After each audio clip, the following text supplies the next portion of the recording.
Welcome everybody. According to our last quarterly analysis report, अपने माँ बाप के वैलिडेशन के लिए our KPIs तो aren't met and to top it off हमारे SOPs किसी ने फॉलो नहीं किए हैं. Kunal, give me an estimate. Last 2 weeks में तुमने अपने माँ बाप को कितने बार गिल्ट ट्रिप कराया है? सागर, did you make any efforts to reduce your dad's IIT expectations? Rohit, क्या फायदा 98% लाने का अगर तुम्हारी माँ तुम्हें अप्रिशिएट ना करे? कब सीखोगे इमोशनल मैनिपुलेशन तुम लोग? अगर ऐसे चलता रहा तो हम बर्बाद हो जाएंगे. एक्चुअली सर, मैंने लास्ट वीक पापा को एनिमल मूवी दिखाई. उसके देखने के बाद ही hugged me for the first time in my life. Physical affection, वो भी पापा से? ये कैसे हो सकता है?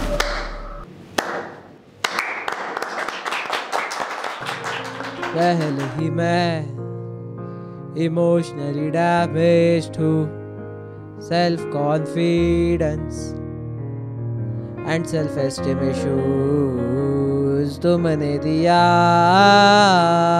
रख के दो मेरे मारम पीटम नॉर्मलाइज किया.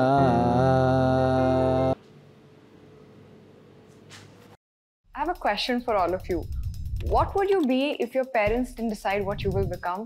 I'm sure most of you have an answer to the question but are scared to say it out loud. If you don't know, you will find out why. But before we begin today's video, I want to quickly thank our partner for this video, Odoo. Odoo is an enterprise resource planning software for all your business needs, whether it's CRM, accounting, building a website, or an e-commerce store.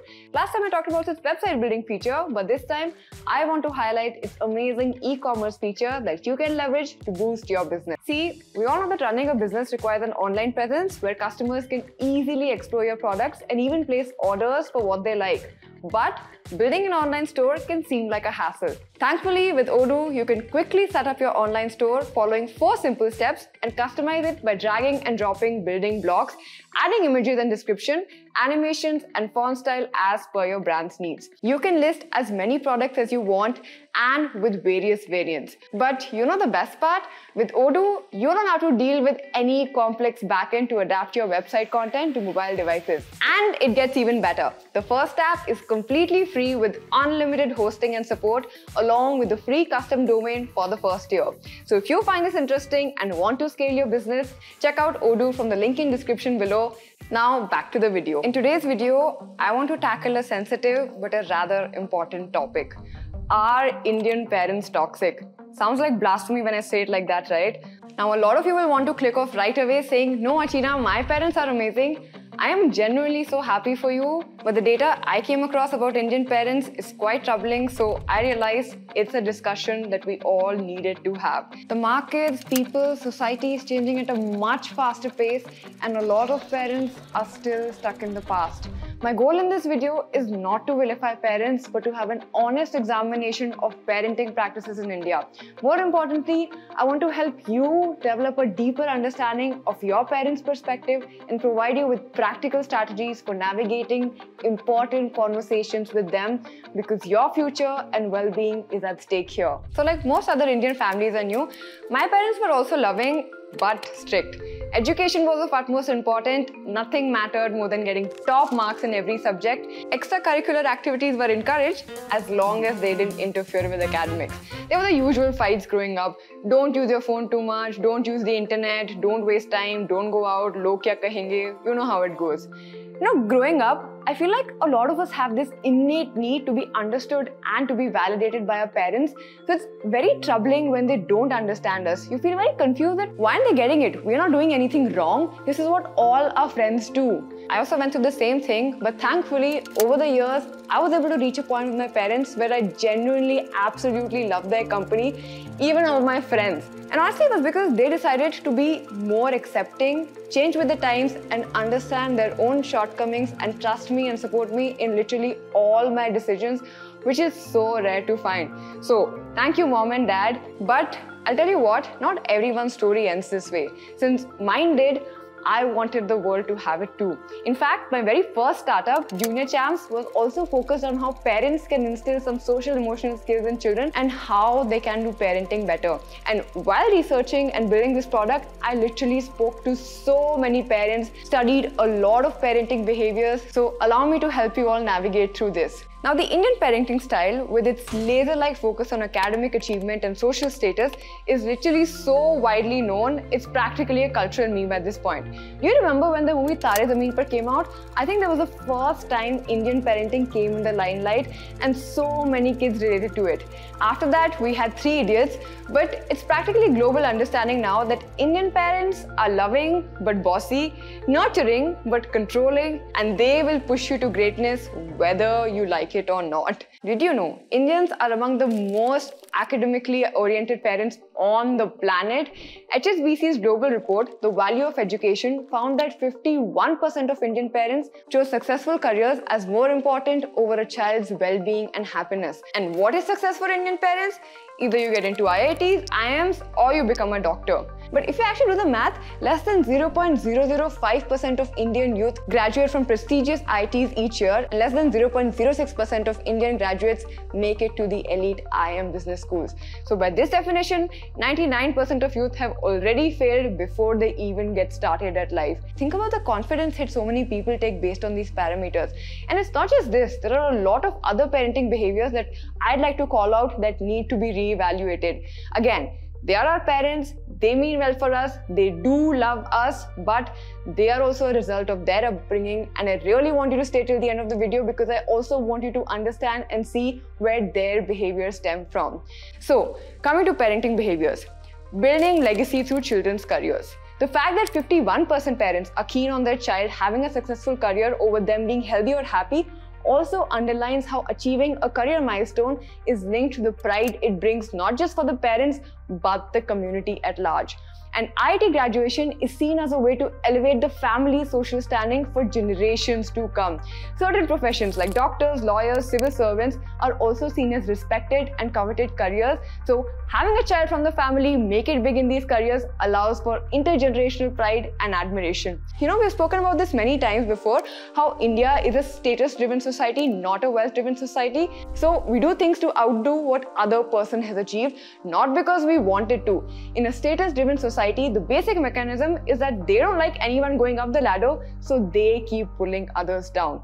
In this way, we end up competing for the sake of validation we get out of it, not always because it creates something of value for those involved. You know, Indian parents want us to beat Sharma ji ka beta, not be equivalent to him. And also, as a function of this, a lot of Indian parents adhere to extremely narrow definitions of success.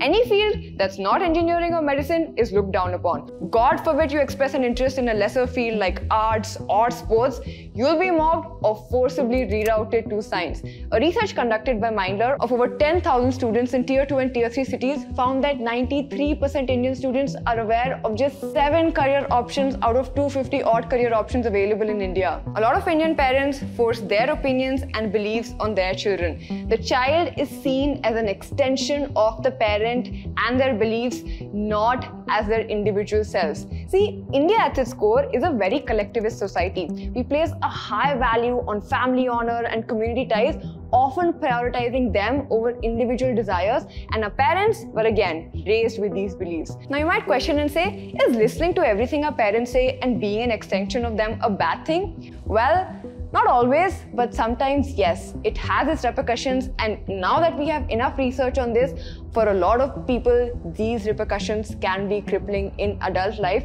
I'm going to list out all of these in the later parts of the video. Now coming to communication, a lot of Indian parents outright reject open communication, and children speaking their minds is often labeled as disrespectful and disobedient because answering back is the biggest sin in the parenting world. And I'll tell you what's even worse is emotional manipulation. At times, a lot of parents use guilt tripping and emotional blackmail to control their children without even realizing, saying things like, we sacrifice so much for you and this is how you repay us. उधर देखिए, एक ही air conditioner afford कर सकते थे हम, और वो हमने अपने नहीं फरहान के कमरे में लगाए ताकि वो सुकून से पढ़ सके। कार नहीं खरीदी मैंने, This, for some children, can make a parent's love and support feel conditional, transactional, and something that can only be achieved and received through good marks or by following their orders. Whoa, stop. Did you like the way that video was edited? Well, I'm doing a free masterclass where I will be breaking down the entire fundamentals of video editing and how you can understand video editing and go on to get packages like 30 LPA. So if you're interested, click the link in the description to register for the masterclass. See, now the thing is, it's not a lie that Indian parents do make a lot of sacrifices for us. All parents do. As much as 49% of Indian parents work extra hours and take a second job to pay for their children's university education. About 64% of Indian parents have taken on debt to put their kids to university. But I wanted to imagine a situation here, okay? Imagine you're a child from tier 2 or tier 3 city in India. Your parents don't have the means to afford higher education for you, so they draw out a loan and send you for JEE or NEET coaching. They take this loan with understanding that you will make it to a good college and you will be able to repay the loans. However, mid-prep, you realize that your aptitude isn't good. Maybe you feel a bit disinterested in the course and environment of the coaching institute altogether. Every test you give, your rank and scores take a hit. Subsequently, your confidence too. For a parent in this situation who has already incurred a loan, it can be quite stressful to know their kid isn't doing well. But they are trapped too. They have to repay the loan and your education is of utmost importance. Moreover, you are stressed because you feel responsible for doing well but do not have the mental or physical health to ace the test. Any step you take has repercussions for you and your parents' overall well-being. In fact, because of situations like these, earlier this year, 3 children in Kota took their lives by suicide because they couldn't cope with the fact that their JEE grades were poor and their parents had taken a loan. And you know what? On an average, 35 Indian students take their lives on a daily basis. These kind of situations leave the parents, the family, and all of their dreams in worse shape than where they began. Let's say we take another scenario where we assume this child from a poor socio-economic background does well on the test and secures a place in an institution of choice. They still have to fight another battle when it comes to finally getting a job, and God forbid they graduate during a recession or when the world's tech is changing at such a fast pace as right now. They'll find it so difficult to land a job in this environment and might remain underemployed for a long time. So imagine this child from a poor socioeconomic background steps into the world well versed in the rules of the game, only to later realize the game of the success has changed. See, now you must be like, is this really our parents' fault? The job market is bad. How can you attribute this to parents? I agree with you, a lot of it is not our parents' fault, but they are the ones that are pushing children to these fields because they don't know any better, so how will they? Honestly, they don't even know what they are doing wrong. When I was researching for my previous startup, I realized that parenting is actually a full-time job and there is no coaching for parenting. They didn't have internet or podcasts they could go and watch whenever they faced any problems. In fact, they had zero guidance. The only reference point that they had was people around them and their parents. And think about the times our grandparents and our parents grew up in. What were the kind of jobs that were available during those times? It was only in the post-independence era when we had all these white-collar jobs. And honestly, during those times, education was the only means to securing a job and a better life. For middle class, it was the ticket out of poverty into respectability. Doctors, engineers, and bureaucrats formed the ranks of the new elite. So pushing your kid into these professions became the ultimate aim of parenting. Also, a very important thing to understand here is a lot of our parents were raised with a scarcity mindset, meaning they see life as a zero-sum game and end up saving and hoarding resources, playing it safe to avoid losing what they have, following society's definition of success instead of their own. And this mindset is common among majority of Indian parents because a lot of them came from very little. Yet, this is the same mindset that can hold you back. It's the mindset that differentiates our parents from understanding the concept of risk altogether. Risk is seen as scary, something that will destroy your career, when that's not the true case. In fact, minimizing risk all your life can be the biggest risk you're taking, risk of living a life that you didn't want to.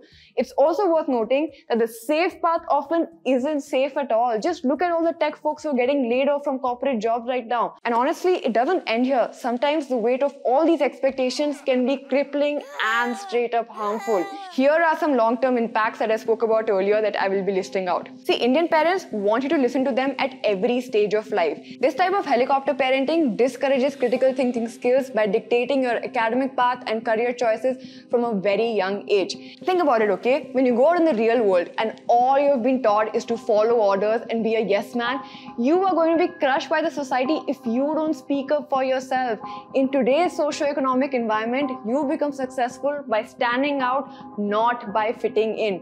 You build leverage by being number one in a field, any field, not by being the 1,000th person doing the same average work, and parents need to understand this. Tell me this, okay? With no opportunities to exercise independent thought, how can you expect to confidently navigate life's biggest decisions as an adult? By diminishing your appetite for risk-taking, by forcefully labeling certain professions as the only safe options, you will end up avoiding any semblance of risk, leaving you paralyzed to explore alternative paths even after becoming financially independent. Suppressing your identity, dreams, and individuality in the single-minded pursuit of society's narrow definition of success can honestly breed long-lasting resentment towards your parents when you realize how they stifled your authentic self. This will make you feel fundamentally misunderstood and insecure by controlling every aspect of your life without any space for self-expression. Never being able to be your true self cripples your self-confidence and self-worth over time. It pushes you into living dual lives where you have this obedient public persona to please parents while internally you struggle with your real identity. Now, I genuinely wish I was making all of this up, but simply look up Reddit threads on Indian parenting and you will realize why Indian parenting needs to be scrutinized time and again in pop culture, because it does harm our potential. And there are more than enough research papers and studies around it. I'm going to link them all in the description below if you want to share them with your parents. See, I'm also aware that a lot of comments on this video will be people who have obeyed their parents, justifying they are right in doing what they did. And I totally understand you. I would defend it too if I had always obeyed my parents. But if by small chance you are someone who seeks to feel understood by your parents, I want you to know it is possible. I have done it for my career. Let me give you a few examples. See, okay, whenever you're approaching your parent or trying to make a pitch for yourself, you have to prove how serious you are before you go and pitch your idea. I'll give you an example. There was a point of time when I wanted to shift into becoming a UI UX designer. And my mom and dad had no idea what the hell a UI UX designer is. So I did all my research about the opportunities available, how many people are pursuing this career, what is the future of it, what is the salary package I can get. I also spoke to some other people who could then come and talk to my parents. So I literally created a presentation deck and presented it to them just to ease their anxieties, and so they could trust me into making this decision and they didn't feel like I was playing with my career. I'll give you another example. I also had a friend who switched to design after completing engineering. She took up freelancing design work, prepared for courses in design school, secured a seat, landed a job at a leading design agency of her own will. Noticing the efforts of my friends put in proving into how serious she was made her otherwise strict mom trust her more. See, I know this might come across as a little silly to some of you, but hear me out. Arguing with parents and fighting for a chance to make your own choices is kind of like being a salesperson. You need to learn the art of negotiation. Think of your parents as a customer that is buying a product from their children. I know you must be like, what is she saying? But it is what it is. You gotta understand your customer, you gotta understand your parents, you gotta understand their motivations, what they want, and make your pitch accordingly. Now, this pitch could be a different career, the choice to join a startup, and the choice to set up a business. If you're suggesting a switch in the subject you study, showing your parents how you will land a job, what the job prospects are, and how you will figure it out is the key. If you're pitching your dream of working at a startup, talking to them how that will help your career in the future will be an important discussion. So have all of your points and proof ready. See, it's simple, okay? If you decide to make a case for making new choices than what your parents wanted, you will have to do some homework on how you will achieve the desired result. And think of these conversations with your parents as a way to negotiate for a life that you create on your own. And don't go into these battles with ego and anger. Go into these negotiations with a lot of points backing what you're saying. Also, know that a good compromise is when both the parties are dissatisfied. So your parents may not agree at once, but if you really want to make different choices, you will have to keep negotiating. Sure, against my positive stories, there will be hundreds where parents still don't listen. That is the default Indian parents operate at. But as someone witnessing how fast technology and economy is changing, I want to warn you, and through you, your parents, that most of the ways of securing a future or being successful are already outdated or soon will be. Now, if you're an Indian parent watching this, I've got a message for you. See, I know you want the best for your child. I know you've worked hard and sacrificed so much to give them a better life, but sometimes in your desire to protect them and guide your child, you can end up pushing them away. You see, your children are growing up in a very different world than the one you grew up in. The rules have changed, the opportunities have expanded, and the definition of success has evolved. What worked for you may not work for them, and that is okay. Your pressure, your expectations, your rigid beliefs, they can be suffocating for your child. They can make them feel like they're not good enough, like they'll never measure up to your standards, and that is a heavy burden to bear for a child. You know, there's a reason why so many young Indians move away from their parents as soon as they can. It's not because they don't love you or respect you, it's because they need space to breathe, to grow, to figure out who they are and what they want. I am sorry, but your children are not your extensions. They are not your trophy to flaunt in public. They are their own people with their own desires, beliefs, and ideologies. And they are growing up in a really complex world at really complex times. And you don't want them to grow up into individuals with mental health problems because of you. Please don't suffocate them. I know you're worried about their safety and their future, but the more you try to control them, the more you'll push them away. The more you try to protect them from the world, the less prepared they'll be to face it. Instead, focus on building a strong foundation of love, trust, and communication. Create a space where your child feels heard, valued, and supported. And most importantly, be willing to learn from them. Your child may know more than you in certain areas, and that's a good thing, not a bad thing. They can teach you about new technologies, new ideas, new ways of thinking. Don't be afraid to admit when you're wrong or when you don't have all the answers. Honestly, this vulnerability, the humility will only strengthen your bond. I know it's a difficult journey, but the rewards of a healthy, honest relationship with your child are immeasurable. It's never too late to start. Your child is waiting for you, hoping for you, and rooting for you. All you gotta do is accept some of your shortcomings and be willing to take the first step. That's all. Lastly, if you're someone who's going through a tough relationship with your parents and has been able to tackle it or come out of it, please do share your experiences in the comments below. If it could help someone else feel less lonely and figure how to tackle it better, nothing like it. Anyway, that's all for today's video. My name is Achina Maya. Thank you for watching. Please don't forget to hit the subscribe button.